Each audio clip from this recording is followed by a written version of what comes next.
알면 유용한 건강정보 메디인에서 살펴드리겠습니다. 오늘도 구피뉴스 유수인 기자 나와 있습니다. 안녕하세요. 안녕하세요. 반갑습니다. 자, 오늘 주제 어떤 겁니까? 오늘은 봄철 증가하는 질환들에 대해 알아보는 시간 준비했습니다. 지난 1월부터 시작된 코로나19 감염 확산세가 이어지고 있는 가운데 계절이 바뀌면서 봄철 유행하는 감염 질환의 발생 위험도 높아지고 있는데요. 코로나19 예방도 중요하지만 이 시기에 유행하는 질병들에 대한 예방도 필요하니까요. 이 시간을 통해 원인과 증상, 예방법까지 알아두시는 것이 좋겠습니다. 네. 사실 코로나19 때문에 마스크 착용이라든지 손을 자주 씻는 습관들은 일상이 됐는데요. 하지만 의외로 실내 청소를 하지 않아서 또 호흡기 질환에 많이 걸린다고 합니다. 자, 오늘은 봄철 많이 걸릴 수 있는 질환에 대해서 살펴보고 가도록 하겠습니다. 자, 사실 사람 마음을 흔들어 놓는 봄인데요. 요럴 때는 어떤 질환 주의가 필요할까요? 3월에서 5월에는 클로스트리디움 퍼플린젠스 식중독이 많이 발생합니다.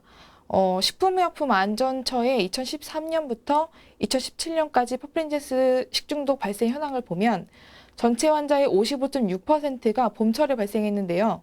이 균은 산소가 없는 곳에서 잘 자라는 세균으로 75도 이상에서 균과 독소는 파괴되지만 내열성 포자, 즉 균들의 씨앗이 있어 가열이나 조리한 후 장시간 실온에 방치하면 포자가 다시 성장하는 특징이 있습니다. 네, 퍼플린젠스 식중독이라고 했습니다. 보통 식중독균은요, 고온에 가열을 하면 균이라든지 독소가 사라지거든요. 하지만 이 퍼플린젠스 식중독균은 씨앗이 남아서 나중에 다시 자라날 수가 있는 거네요.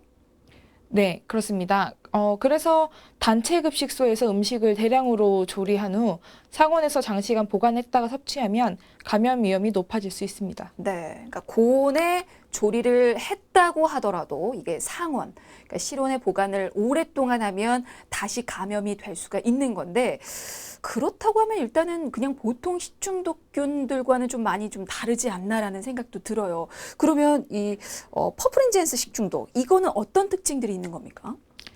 이 퍼플린젠스 식중독은 사람 사이에서 전염되지 않고 통상적으로 복통과 설사 등 가벼운 증상 후 자면 치유되는 것으로 알려져 있습니다.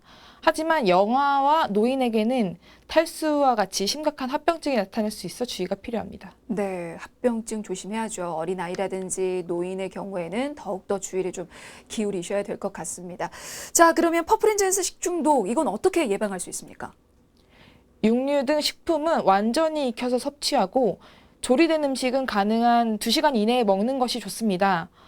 또한 음식을 대량으로 보관할 때는 공기가 없어져 세균이 더 잘 자라기 때문에 음식을 소량으로 나누어 보관하는 게 좋고요. 보관된 음식은 섭취 전 75도 이상으로 재가열해야 합니다. 그리고 조리 후 남은 음식도 상온에 두지 말고 냉장 보관하는 것이 좋습니다. 네, 지금 말씀드리신 내용들은 사실 다른 식중독을 예방할 수 있는 또 공통적인 주의사항들에 해당이 됩니다. 꼭 기억을 해 두시는 게 좋을 것 같습니다. 자, 이렇게 벚꽃과 개나리 같은 봄꽃이 만개하는 봄이 됐는데요. 요맘때는 이 기온만 오르는 게 아닙니다. 바다의 온도, 수온도 덩달아 오르게 되는데 수온이 오르면서 생기는 또 질병들이 있죠? 네, 수온이 함께 오르기 시작하는 이맘때면 바다에는 불청객인 페류독소가 찾아옵니다. 페류독소는 홍합, 바지락, 조개 등 페류에 축적된 독으로 사람이 섭취했을 때 식중독을 일으킬 수 있기 때문에 봄철 페류 섭취에 각별한 주의를 기울일 필요가 있습니다. 아, 보통 날 따뜻해지면 어패류 조심하라고 하거든요. 이게 폐류 독소 때문이었군요. 그럼 보통 언제부터 좀 주의를 기울여야 될까요? 네, 주로 해수 온도가 15도에서 17도로 오르기 시작하는 3월부터 페류독소 발생률이 최고치를 보입니다. 그러면 조개와 같은 폐류에 왜 이런 독소가 생기는 건지 그건 수온과 어떤 연관이 있는지도 좀 궁금한데요. 페류에 축적된 독소는 페류가 섭취하는 유독 플랑크톤과 관계가 있습니다. 유독 플랑크톤은 수온, 영양, 염류, 일조량 등에 따라 발생하는데 이 중 수온의 영향을 가장 많이 받기 때문이죠. 대체로 수온이 9도 내외가 되는 초봄에 발생하기 시작한다고 알려져 있고요. 4월 중순경에는 수온이 15도에서 17도 정도 올라가기 때문에 그때 독소가 최고치에 달하게 됩니다. 그렇군요. 그러니까 폐류의 먹이가 되는 플랑크톤 때문에 독소가 생기는 거고 또 수온을 조심하라고 수온이 높아지는 때를 조심하라고 하는 건데 지금 수온이 15도에서 17도 정도 오르게 되면 지금 독소가 최고치에 달한다고 했어요. 만약에 수온이 그 이상 오르게 되면 어떻게 됩니까? 그러다 수온이 18도 이상으로 올라가면 독소의 원인이 되는 플랑크톤이 자연적으로 소멸하며 사라지게 됩니다. 따라서 수온이 9도에서 17도 유지되는 4월에서 5월 초는 폐류 독소에 대한 각별한 주의가 필요하다고 볼 수 있습니다. 네, 자 이렇게 3월에서 5월쯤 봄이 되면 자 독성이 있는 플랑크톤을 먹이로 섭취하는 이 조개류를 사람이 섭취했을 때 폐류 독소가 쌓이게 되고 이로 인해서 또 많은 질병들에 걸리게 되는데요. 이를 또 주의하셔야 됩니다. 근데 이제 조개류는 날로 먹는 게 물론 위험하겠죠. 근데 가열해서 먹어도 독소가 혹시나 남아 있을까요? 폐류 독소는 가열이나 냉동을 해도 사라지지 않고 독소가 남아 있습니다. 그 때문에 기타 식중독보다 더 위험하다고 볼 수 있는데요. 식중독의 경우 대부분 음식을 가열해서 조리하면 사라지지만 폐류 독소는 가열해도 독소가 파괴되지 않는 것으로 알려져 있습니다. 그러면 가열해서 먹을 때도 늘 조심해야겠군요. 네. 폐류 독소가 몸으로 들어오게 되면 어떤 증상이 나타납니까? 폐류 독소는 나타나는 식중독 증상에 따라 마비성, 설사성, 신경성, 기억 상실 폐류 독소 등으로 분류할 수 있습니다. 이 중 우리나라에서 자주 발생하는 것은 마비성 폐류 독소입니다.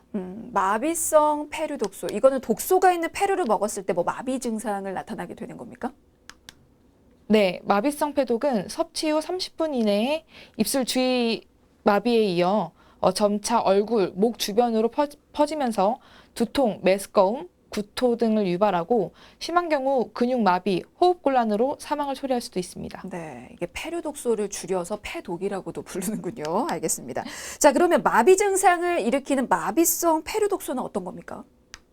껍질이 두 개인 이메폐류에서 잘 축적되는데 대표적으로는 홍합, 굴, 가리비, 피조개, 바지락 등이 있습니다. 특히 독이 많은 홍합을 많이 섭취했을 경우 증상이 심해지고 근육마비, 호흡곤란 등이 있을 수 있어 위험한 상황에 처할 수 있다는 점도 참고하시면 좋겠습니다. 네, 알겠습니다. 자, 우리나라에서는 그 다양한 폐류 독소 중에서도 마비성 폐류 독소가 많이 발생할 수 있다고 해서 이것만 좀 잠깐 살펴봤습니다. 자, 하지만 일단은 폐류 독소를 가열해도 독소는 남아 있다고 해서 우리가 또 주의사항이 있지 않을까 싶은데 예방법은 어떤 게 있을까요? 봄철 바다 여행이나 낚시 등을 계획하고 있다면 마비성 폐류 독소 관련 정보를 필히 확인해야 합니다. 폐류 독소가 검출된 폐류 채취 금지 해역에서는 폐류를 채취하거나 섭취하지 않도록 하며 3월에서 6월에는 시중에 판매되는 폐류도 주의 깊게 섭취해야 합니다. 특히 3월에서 6월 사이에는 직접 조개나 굴, 홍합 등을 채취해서 섭취하지 않는 것이 좋고요. 참고로 폐류 독소에 대한 조사 결과는 해양수산부 국립수산과학원 홈페이지에서 확인할 수 있습니다. 그러면 일단은 이 허용 기준 이상의 폐류 독소가 검출된 해역에서는 이 폐류를 채취하거나 섭취하지 않는 게 중요한 거군요. 네, 그리고 올해는 예년보다 3, 4개월 빨리 비브리오 폐혈증 환자가 신고됐기 때문에 어패류 섭취에 주의가 필요합니다. 질병관리본부에 따르면 지난 1월 전남 영광군 제주시 산지천 해수에서 올해 처음으로 비브리오 폐혈증균이 분리되고 올해 처음으로 비브리오 폐혈증 첫 확진 환자가 발생했습니다. 네, 사실 요 비브리오 폐혈증도 꽤 위험한 질병으로 알려져 있어서요. 어떤 질환인지 정도로만 좀 짤막하게 알아보고 갈까요? 비브리오 폐혈증은 간 질환자, 알코올 중독자, 당뇨병 등의 기저질환이 있는 고위험군에서 주로 발생하는데요. 치사율이 무려 50%까지 높아지는 무서운 병입니다. 그래서 어패류를 충분히 익혀 먹는 그런 예방수칙을 준수하는 것이 좋겠습니다. 네, 알겠습니다. 자, 이번 메디인에서는 봄철 유행하는 질환에 대해서 살펴보고 있습니다. 먼저 식중독과 또 폐류 독소에 대해서 살펴봤는데요. 이어서 또 봄철에 조심해야 할 질병 어떤 게 있을까요? 3, 4월부터는 야외 활동이 증가하면서 진드기를 매개로 한 쯔쯔가무시증 발병도 늘어나기 때문에 주의가 필요합니다. 쯔쯔가무시병은 오리엔티아 쯔쯔가무시에 의해 발생하는 감염성 질환으로 진드기의 유충에 물려서 발생하며 발열, 두통, 피부 발진 같은 증상이 나타납니다. 네, 진드기에 물려서 발생하는 쯔쯔가무시병도 봄철에 발생하는 환자가 좀 많아진다고 하는데 통계로 좀 살펴볼까요? 얼마나 많은 환자들이 봄철에 나타나고 있습니까? 지난 5년간 통계를 보면 2015년에는 2월 18명에서 3월 34명, 4월 35명, 5월 51명, 2019년에는 2월 33명, 3월 46명, 4월 73명, 5월 112명으로 봄철 환자가 증가하는 것을 확인할 수 있습니다. 그렇군요.